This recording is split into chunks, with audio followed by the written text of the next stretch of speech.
Deməli, növbəti dərsimiz 17-ci əsrin ikinci yarısında Səhər dövlətində sosial-iqtisadi vəziyyət. İlk növbədə başlayır səfəri sosial-iqtisadi vəziyyət.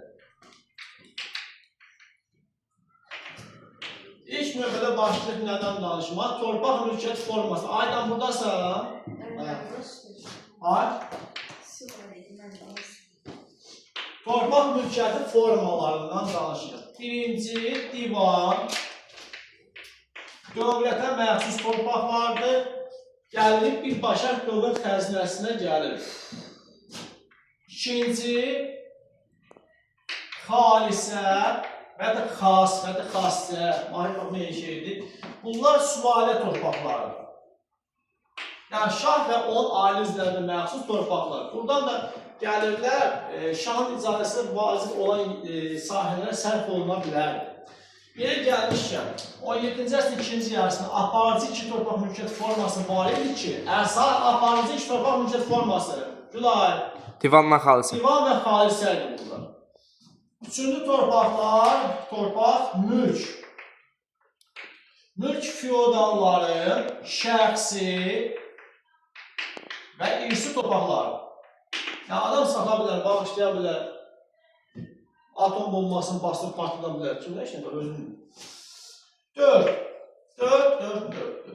Deməli, soyqal yazır. Soyqal ləğv eləməmişdim məyəm? Bilmirəm.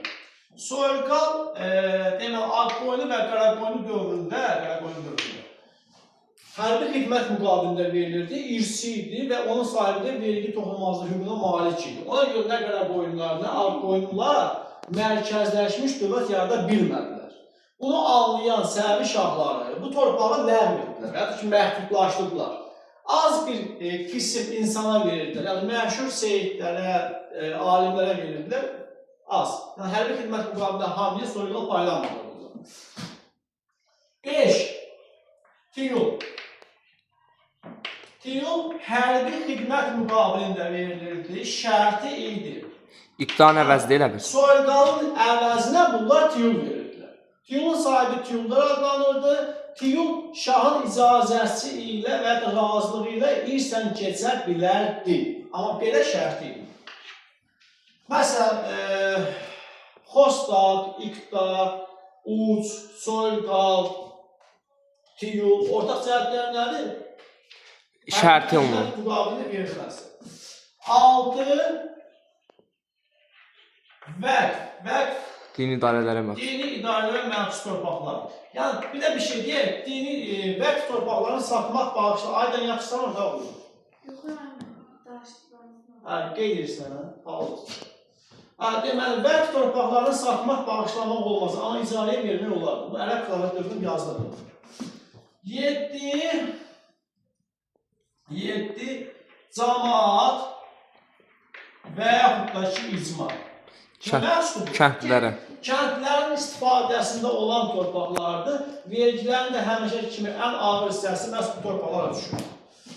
Bu oldu bizim torpaqlarımız. Buradan kimin sualı varsa, xahiş edirəm versin. Var? Yox. Deməli, keçdik vergilərdən danışmaq. Vergilər. Birinci, ən əsas vergi mal cəhət idi.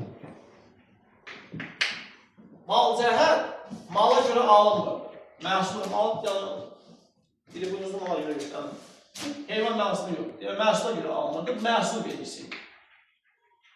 Yəni, torpaq vergisi. Sasanilərin dövründə xarab, Ərəblərin dövründə xərac, 9-11-ci əsrdə üşur, yadınıza gəlirsə gəl.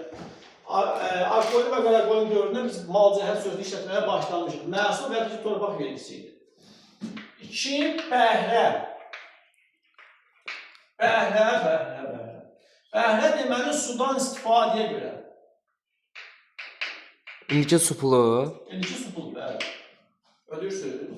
Yox, əməlim, gətdə yaşır. Gətdə yedin, görür müsünüz? Vardan əməlim, krantı. Hansıda yaşayırsın? Balakən gəldi. Aidiyyat orqanından eşitdirlər. Balakən gəlindən, dərdən Balakən gəlindən su pulu yığılmır. Deməli, 3 nədir? 3 cizyədir. can vergisi və kimə alınırdı? Xristian əhalidir. Qeyri-müsəlmanlar. Müsəlmanlardan alınırdı. Yəni, bu yalı da ola bilərdi. 4. Ac, Sənətkarlardan. tacirlərdən alınırdı. Tacirlərdən. 5. Tamğa, Sənətkarlardan alınırdı. sənətkarlardan alınırdı. Amma Ləğv olunur tamam. Tamğa vergisini uzun Qaraqoyun, Ağqoyun hökmdarı Uzun Həsən ləğv etməyə cəhd etmişdi, amma aldıra bilməmişdi. Təhmasib edirlər. 1565-ci ildə birinci Təhmasib bu vergini ləğv edir. 16-cı sual düşəndə ki, 16-cı əsrin 2-ci əsr sənətkarlıq və ticarətin inkişafının səbəblərindən biri tamğa vergisinin ləğv edilməsi.